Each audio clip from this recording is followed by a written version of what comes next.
Welcome to Unfiltered with Brenda Breland, where the only thing we take seriously is not taking life too seriously. I'm Brenda, mom, entrepreneur, straight shooter, and your go-to for saying all the things we've all been thinking. On this podcast, we're talking about life, business, and all the shit no one warned us about. Spoiler, I don't have all the answers, but I have a lot of opinions. Let's figure it out together, one unfiltered episode at a time. All right, you guys, welcome back to another episode of Unfiltered. I am excited. We have Ashley Spedale on the podcast today. How are you, girl? I'm doing amazing. I'm so grateful to be here with you. I am so excited. What they don't know is this is our second time recording this because the first time did not work. But I think energetically it was a good choice. We needed to hold off, and I think this is perfect. So I'm excited to chat. How have you Same. been? Like, what have you been up to since we last talked? I know we talked in the fall, so how have things been for you? Good, good. We're just creating tons of content, working with clients, and creating all the magic. Yeah, I love it. Well, I connected with you online a couple years ago because I was so drawn to obviously the pink hair, your very much dopamine style dressing, the maximalist like vibes that you have. And I just slid into your DMs and was like, "Hey, I would love to do a podcast with you." So I'm excited you're here. Tell us a little bit about who you are and how you got started online and how you kind of like created this personal brand for yourself. Yeah. So I want to say this started from a very young age. And also, I am a retired professional makeup artist. I've done New York Fashion Week, been published internationally in magazines, tons of weddings, you name it. Worked with so many different cosmetic brands throughout the years. And I started off on YouTube just sharing things that I loved when it was like weird to do that well over a decade ago. And then when Instagram came out, and I didn't really understand it, didn't really know what it was. And then I started to slowly see people sharing things that they loved there. And at the time, I still had a cupcake business, which was called Glittle Cupcakes. Oh my And gosh. they were like dopamine cupcakes, okay? Like bright, vibrant, still had brunette hair at the time, but I would go to places dressed in Betsy Johnson dresses, handing out these really fun, brightly colored cupcakes, very on brand. So I started to use Instagram for that. And then it slowly started to be like your aesthetic, this vibe, that vibe. At the time, I was connected to Gala Darling years ago through my makeup artistry. I had done her makeup for her wedding back then and cupcakes for different things with different people in that area in New York City. So she was blogging Gala and I had a blog and I wasn't really doing, I'd blog on it, not blog on it. And kind of just like brought me to this place where people were like, wow, you really like branded yourself really well. That was kind of like the beginning of saying like, oh, interesting. Didn't understand how to do anything online, but started to show up on Instagram and share my outfits and things. And it grew and it grew and it grew to the point of where we got to 2016, 2017. I left Long Island, New York, and I moved to San Diego. And that was Yeah. when everything shifted for like, it was a total 180. The beginning of 2017, I dyed my hair pink, didn't know what I was doing at the time. Um, Mhm. and it became my brand and Yeah. changed my life ultimately. And it was this intuitive download I got in that December. I was in Rome on a trip and I just heard dye your hair pink. And I was like, what? No, I can't do that. Like Yeah. terrified, you know? Yeah. So wild. And so I moved to the West Coast. And before I even got here, I started interacting and communicating with the girls that lived in San Diego. There was like such a strong entrepreneur community and they liked my vibe. So when I moved here, I had built-in friends already. And Mhm. I decided I wanted to start DJing. So I just taught myself and I started Oh, to DJ all these events. And through that networking, more opportunities came about and people started to ask me, how did you do what you did? Like, how are you working with brands? How did you connect like with all these different people? So mhm, that was essentially what started my coaching and mhm. supporting people and building their businesses and their brands online Yeah. and show up visibly, confidently, own their voice, speak their truth. So Hmm. I that's I how, love that. I had no idea that you did all of those things, and I think that's a testament to obviously you are good at whatever you do as long as long as you put your heart into it and you're like, I'm doing this, you're good at it. So Yeah. I would love to know like a little bit about, the transition as far as like to the pink hair and like really kind of building out your brand. How did that affect or did it affect the way that people wanted to work with you? Do you feel like you were more sought out because of that, or what did you experience as you were kind of growing your personal brand and working with more, it sounds like pretty big companies and brands online? Yeah, I think ultimately what it created at that point in 2017 was it made me stand out more at that time because yes, we've seen people with colored hair before. And at the time, I am like a emo kid at heart, like an Yeah. elder emo kid at heart. And when I would see colored hair on somebody like Audrey Kitching, if you guys know who she was back in the day, she was very, very big online. And she kept her hair like so nice, but anybody else that I saw that would dye their hair a color, I feel like they just let it go and it kind of ended up not looking great. So when I Yeah. did it, I said to myself, I'm committed to making this look good and take Mhm. it to a place where maybe like Tarina Tarantino or Gwen Stefani, who've had pink hair as well, or Yeah. even Candy Johnson when she had her hair pink as well. They have a different energy and they have a different vibe as a human being. And I Mhm. really wanted to take my own person and bring that and show people that it's not just about pink hair, yet it is something that accidentally created a brand even more. It was like me inside the whole time, but now just visually coming out into the world as like a Yes. pink starburst. Yeah. Yeah. So like Yeah. I I found, love that. yeah, I mean like you get it because you have pink hair and I'm sure you've had like a similar experience, right? Yeah, I did. And I think that's why I asked that is like it's one of those things where it was like I wanted to have red hair and I thought it was red. And eventually I put the red on. I was like, I didn't love it and it just ended up here. Um, but I would like as far as like how you've grown your personal brand and through this, I know you were growing, you said when YouTube, it wasn't cool to grow, like do the things as much on YouTube and the video, and then you transitioned over to Instagram. So how did you maintain your authenticity through that, or did you? And what are some of the things that you kind of had to work through in being able to maintain that and grow that? Yeah, it's a great question. At the time, YouTube, I was utilizing it for makeup tutorials. And when I look back on those videos, they're all private. Nobody could see them. They're super cringe. I've come so far. My Yeah. degree that I went to college for is radio, TV, broadcast, film, actually. I wanted to be a host on TV, like VJ, MTV. And when I look back at that timeline, I think to myself, what were you thinking? Like you're not there. And like the evolution of that, we hear like just show up, rip the band-aid off, just go for it because you just have to start. The only way you're gonna get better is if you just do it. And even when I look back 5, 6, 7 years ago, me showing up and speaking on some of the same things that I speak about now, I look back at myself and I think, wow, she knew what she's talking about then. And I forget that on the journey of that. But ultimately, I don't think I lost my authenticity. I just think I got more comfortable with myself, in trusting how I show up as a human, getting to know myself more, loving myself more, and truthfully just not giving a fuck what other people thought anymore. Yeah. Yes, mic drop. And I know that's something a lot of people struggle with, right? Is building their online presence or their business or whatever it is. I'm at the point of view, like if you don't have a solid personal brand, it's gonna be very hard to grow any business.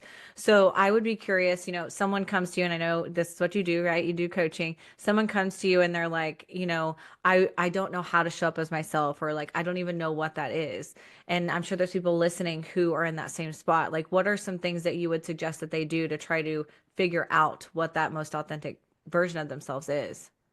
Yeah, it's a good question. And it's also a deep question at the same time Yeah. because usually people come to me when they're at that point and there's two other statements or things that they say, which is like, I don't know where to start and Hmm. I'm not clear. So part of the journey is navigating the clarity on how to get there of what we want to focus on and who are we being at our core, who are we at our core, and then how do we show up that way, speaking, but also visually, because I don't care what anybody says, aesthetics matter. They still matter on Instagram. They even matter on TikTok. The people that you're drawn to, it is an energy, but it's an embodiment of who you are. And there's different psychological factors to colors you pick, things that you love. How is that gonna draw in your ideal client and make them want to hang out around you all the time, then ultimately work with you? So, Hmm. those are the things that we kind of have to figure out for the person as well, is what really lights you up.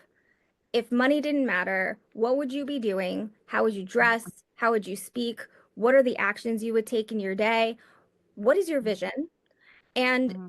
how do you really want to impact people? Like if we're talking about a coaching business, Yeah. if we're talking about a product and something that like helps you, like maybe skincare, for example, what is our mission with that? And like how is that making somebody feel? So really sitting with the emotions of your why. And then from there, understanding like there's different pillars of your brand, and then there's umbrellas underneath that because it's not really about you, it's about them. But the Hmm. reason why people want to come and work with you in whatever capacity or buy your stuff is because of your energy and how you're showing up. So that Hmm. is a lot that we dive into. And the questions that I asked would be where I would invite somebody to start first to get clear on that. And the navigation of that sometimes takes a little bit longer because if we're not clear on what we really want or who we are, it can be a little bit more of a journey. Hmm. Yeah. Yeah. I love that. And I love, based on what you're saying, you're bringing in not just the strategy side of it, you're bringing in the energy work and you're bringing in the aesthetics, which I love. And I love that you mentioned aesthetics because I also believe that I don't care what Instagram says, aesthetics still matters also. And it matters in the way that people buy. So I know the energy side of that and like you really get to know your clients on that level and to be able to help them work through some of those things. So what are kind of some of the most common things that you see when business owners come to you and there's something that they need to kind of work through energetically to get to that next level? Is there something that you see often across the board? It depends where they are in their life and on their journey energetically, because a lot of things that hold us back are trauma related. So we do trauma work and energetic work.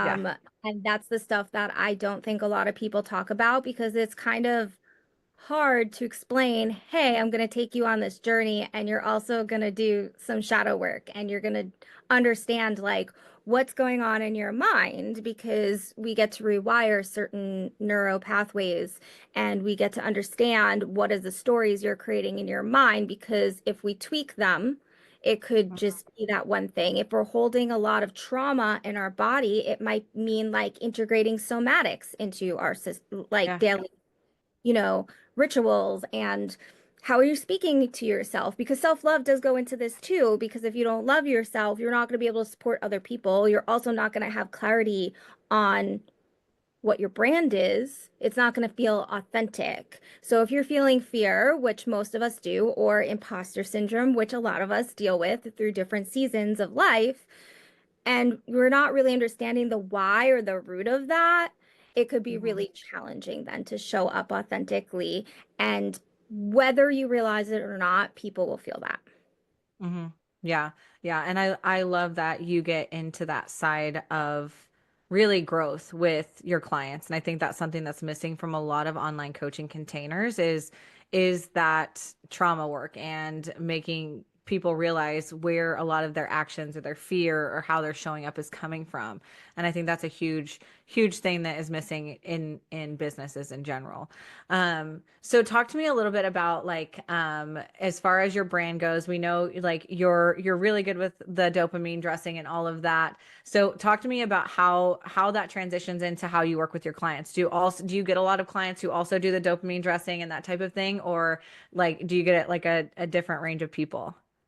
Yeah, let me give you a little backstory of where I currently am right now on my Yeah. journey. So, COVID happened, and I I was like, okay, cool, personal branding is still a thing, right? And Mhm. then I wanted to pivot more into integrating the spiritual side of it, and I was still trying to figure out how to infuse it. And then at the end of 2020, I lost my dad, and Mhm. that kind of like did a 180 in my personal life where I was like, oh my God, energetically, like I can't sustain this right now. I don't know. And it made me feel like working with brands, period, just didn't matter anymore. I was like, this doesn't matter right now. Like it's dumb, it's stupid. Like I couldn't find meaning to it for a good 2 years, honestly. So I was Yeah. focusing more on supporting people and connecting to their intuition. And I was just like throwing it to the side. And then eventually that kind of it was like this isn't working or this isn't really like I was getting like the ick from the spiritual gurus online. I was like, that's not what it's about. How do I integrate this with what I'm really good at? Because people are still coming to me for that. And I hit major burnout and I just didn't know what to do anymore or how to show up. Like it just wasn't feeling good. And I needed a rebrand, a redesign, and I needed some time to do that. So I thought, how did I start all this? And since you asked that question, everybody knows who's listening.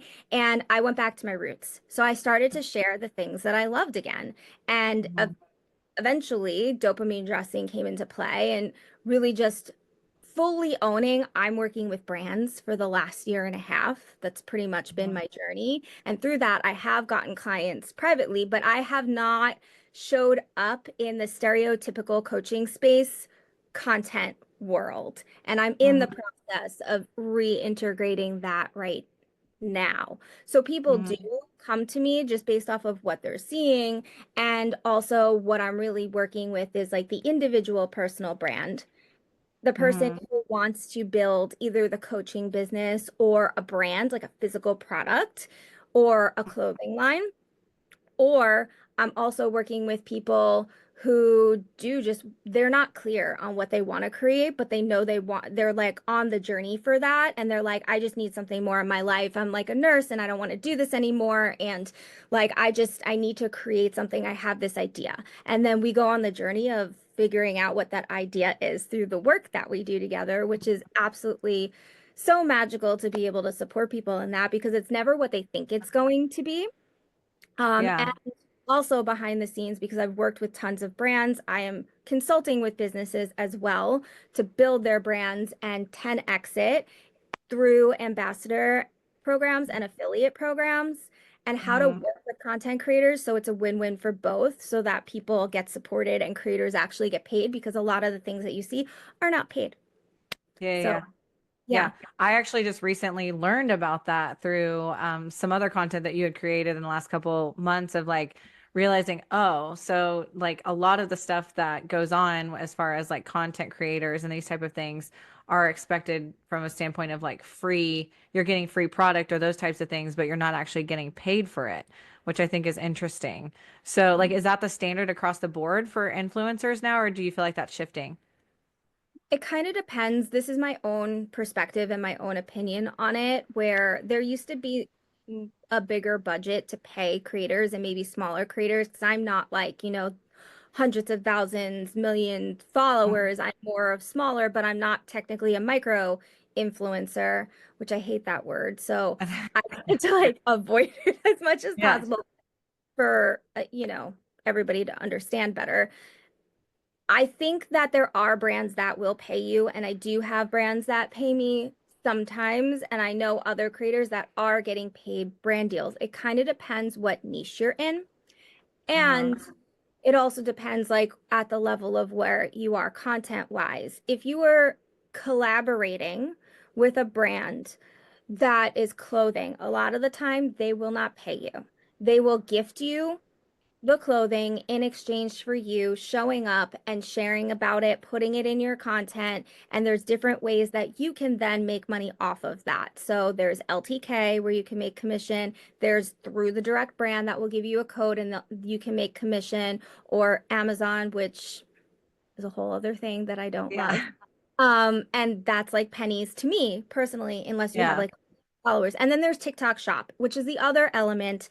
that is important to mention here because I feel like since that came out, people are like, oh, I could just gift you, and then you'll just make content like crazy on TikTok trying to get the commission, right? Yeah. So some businesses still see the value in paying their creators. Some businesses are smaller and they don't have the money to pay their Yeah. creators. Really do the commission structure.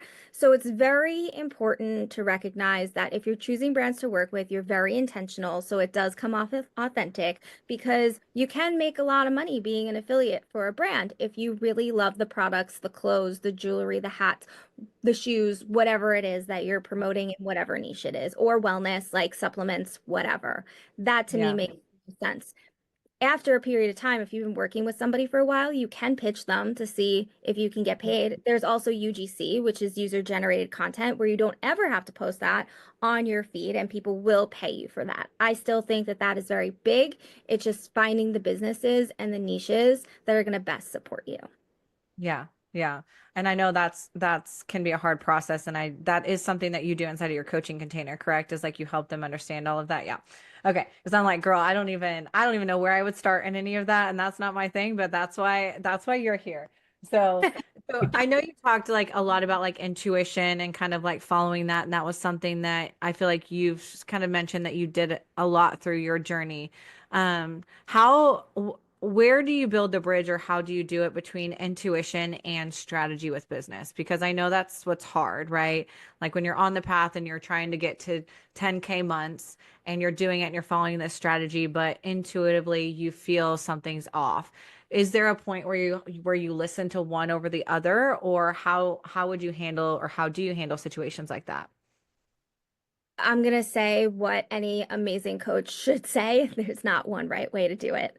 Yeah. You know, if you listen to one person, just don't. Just don't. Yeah. Not one. And if there's any coach that's telling you it's only my way, like, no, no, no, no, Yeah. no, no.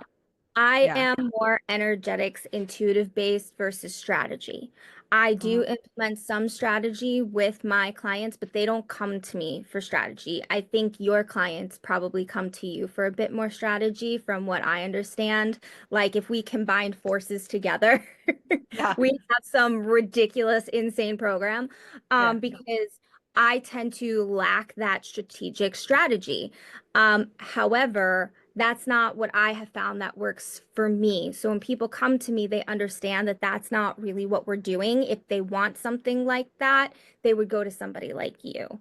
Mhm. But infusing both together is super important. So that's where we really get in tune with the energetics of everything of like, am I making an excuse?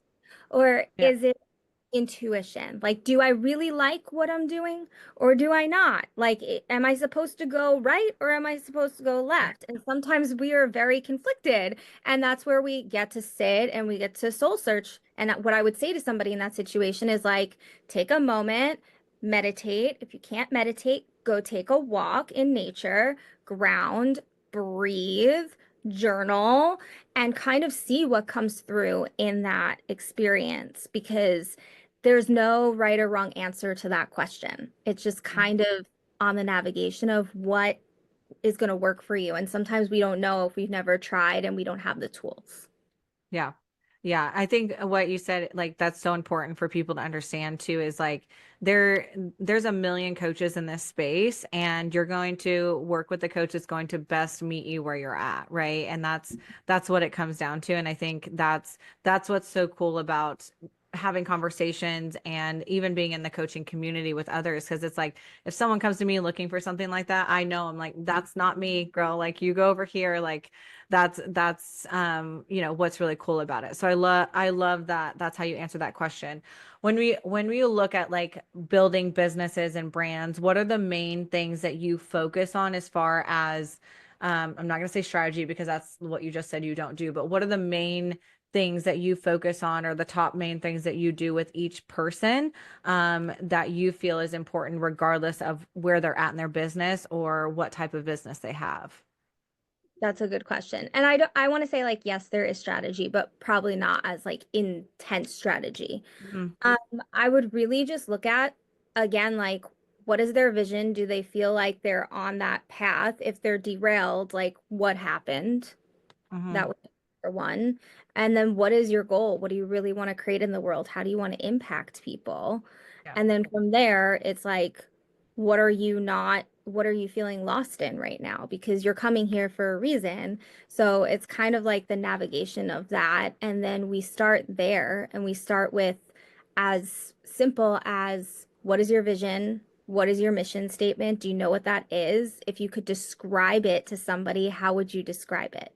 Do you know Mm-hmm. the person that you're speaking to? So, kind of like the basics there first. And then Yeah. also, if you were speaking to this person, which is probably the past version of yourself to some way, shape, or form, Yeah. uh, what do you want that person to feel Mm-hmm.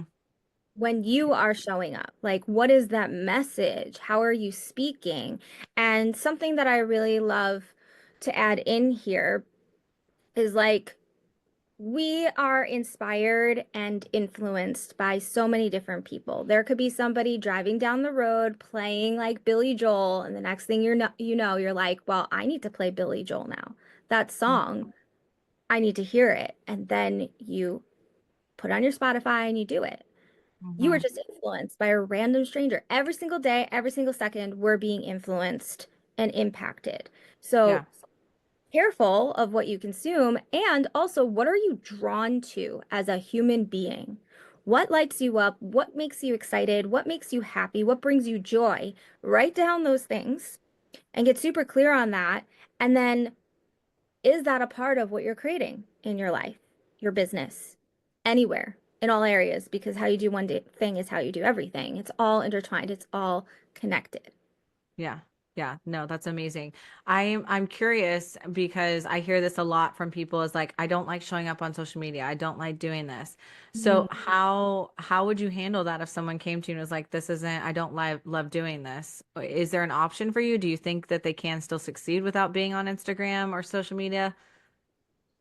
I want to say like, yes, you can do anything you want if you really Yeah. believe in it, because that's the power of our minds and the opportunities that are available to you if you show up on Instagram, TikTok, YouTube, like any social media platform, and you decide to be committed to it and trial and error show up, like that gives you way more possibilities. Hmm. So, although you might hate it and you might have created so many different stories about, oh, this is so annoying, or I hate the algorithm, it's always changing, to me, those are just excuses of why you're not showing up to Hmm. share your message. Because if you're really committed to what you want to create and you really want to impact people through showing up in the coaching space, or you have a product to sell, nothing's going to stand in your way. You're going to say, fuck it, I'm just going to do it. I'm going to figure it out. Even though I might not like it, I'm going to grow to like it.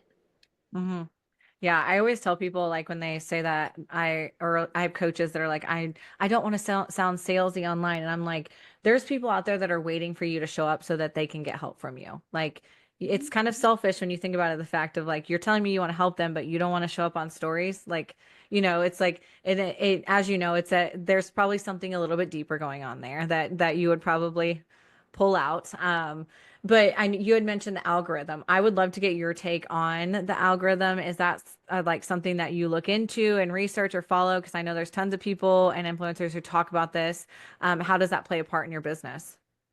I'm aware of it, but quite honestly, like I don't give a fuck, because I just believe that whoever's meant to find me is going to find me because I'm showing up. And yes, some people might not agree with that. Like I have knowledge of what works, what doesn't work. And if I focus on that way too much, it takes me out of the creation. Like I'm me. If I wanted to be cookie cutter like somebody else, I would have done that. I chose not that route. Does that always work for me? I don't know. It's up for debate. It's up for somebody else's interpretation and perception of what I'm creating and what they're seeing. My feedback is people like my content. If I was going to get more strategic and like want to monetize more, I might look into saying like maybe I need to tweak some things and my copywriting, and like I'm very aware of myself of where I get to shift, and like I would work with that with my clients, like where are the Hmm. gaps? What do you think's it's working? What's not working? And also like throw it out. Like why are we obsessing over this? I think that there are some people like, for example, I'll use Shop with Caroline. She's very, very big now. She has a big podcast. Hmm. She was working at it for like over 7 or 8 years, and in the last year, year and a half, finally blew up and exploded. And it's you can hear, oh, it's not an overnight success. And then sometimes with TikTok these days, you can become an overnight success. And Yeah. also, if you have like meaning towards whatever it is you're creating, chances are maybe it's not an overnight success, even though you think what you're seeing is that, because that person probably had that vision, that dream for years. They've probably been working on it behind the scenes, even if they weren't showing up. There's there is strategy in how to craft a captivating, engaging piece of content. And also, I think it is important to integrate that into your content and also put out the content that you want to put out Hmm. because it Yeah. will bring you your people. Hmm. Do you feel like people get stuck a lot in that perfectionism, like they overthink content a lot? Yeah. Yeah. Yeah. And especially like Instagram days, because we're so used to things being like so aesthetically pleasing and pretty. And like, that can be a challenging thing because you're like, oh, now it's messy, or I messed up a word, or this wasn't perfect. Or I actually was in a business last week and she showed me a reel that they created and she hadn't posted it yet. And it was for like this cookie ice cream company Hmm. storefront. And I was like, why didn't you post that? She was like, oh, my daughter said it's cringe. And the way that her face is in this one, it's like cut off, it's pushed back. And I said, what are you talking about? I didn't Yeah. see that. I said, your daughter is gonna like have whatever she's gonna have. I said, but what you guys are focusing on, the consumer is not focusing on. I Mm. looked at it. Our attention span is so quick for social media right now. It's an 8-second reel. I was not paying attention to somebody's face. I was like looking at the little tiny story that happened in 8 seconds, was like, oh my God, that's so cute. On to the next. Like, Yeah. Yeah. so really, it's not really as serious as you think that it is. And anybody that's going to leave a hateful, nasty comment and pick anything out about you online, it is Hmm. not about you, it is about them. And you got to Yes. let the haters go, Yep. truly. Yep. I love that. Have you experienced a lot of haters popping into your comments and stuff? Or like what is that like for you? Not really, No? to be That's honest good. with you. Yeah. Like occasionally, yes, there'll be like a rando and I'll just block them immediately because I just don't have space for that. I'm not Yeah. available for that. And I think because I've put that out into the world, I don't attract that. And um, I think as I continue to grow, it might come in more just because that's part of growth. Like you'll get some rando people who end up on your page who might have their opinions, and that's cool. Yeah. Yep. Not my I think business. TikTok's really bad for that right now. I feel like that's where most haters are at are on TikTok. I'm like, oh my gosh, like you guys have so much to do. Really? In YouTube, I That's feel like YouTube can get wild sometimes too. If you have something go crazy on oh YouTube, it, yeah. TikTok oh, is like interesting because I feel like it has such like a community, like family bestie base. And like mhm, I don't everybody who leaves me a comment over there is like, you're mhm. amazing. I'm so glad I found you. I love you. Like Yeah, it's just a love bomb. But yeah. um I know that there is haters out. Like if I do a live, I'll get some weirdos. Like Oh if yeah. and then like block them, mute them, delete. Oh yeah, girl. So tell, I know you have your one-on-one coaching. You also have your pitch deck. Tell them a little bit about your pitch deck and where they can get that Yeah, so it's the Literal Gold pitch script, and you could script. just Sorry. get that through all good. You can get that through the link in my bio. It is just my pitch script. It's a template formula explaining a lot with your brand, how you could go and pitch some brands through Instagram. And you could also take that and copy and paste it and make it your own in emails. This has worked for so many of my clients, gotten them hundreds and myself, hundreds and hundreds of brand collaborations, paid and unpaid, and amazing partnerships. So if you're ever wondering, what the heck do I say to these people and how do I make this work? Hmm. You can find that there. And then there is a form to apply to work with me in my bio as well. Or you can just straight up shoot me a DM. We can have a conversation and we can connect. Amazing. Amazing. So you guys go find her on Instagram. She is going to her feed will make you happy every time you go there. I promise you that. And she's amazing at what she does. So I appreciate you for coming, girl. Is there anything else you want to leave anyone with before we jump off here? I think just remember to be yourself and your magic's already inside and you've got this. Like, just go and do the damn thing. I love it. I could not say it better myself. So as always, let's keep it unfiltered. That's it for this episode of Unfiltered with Brenda Breland. If you're loving the real talk and unfiltered vibes, don't forget to subscribe, share, and leave a review. It helps more badass people like you find the show. Got questions, stories, or just want to say hey? Let's chat on Instagram. I'd love to hear from you. Until next time, remember, life's messy, but you don't have to do it alone. Keep it real, keep it unfiltered, and I'll see you next week.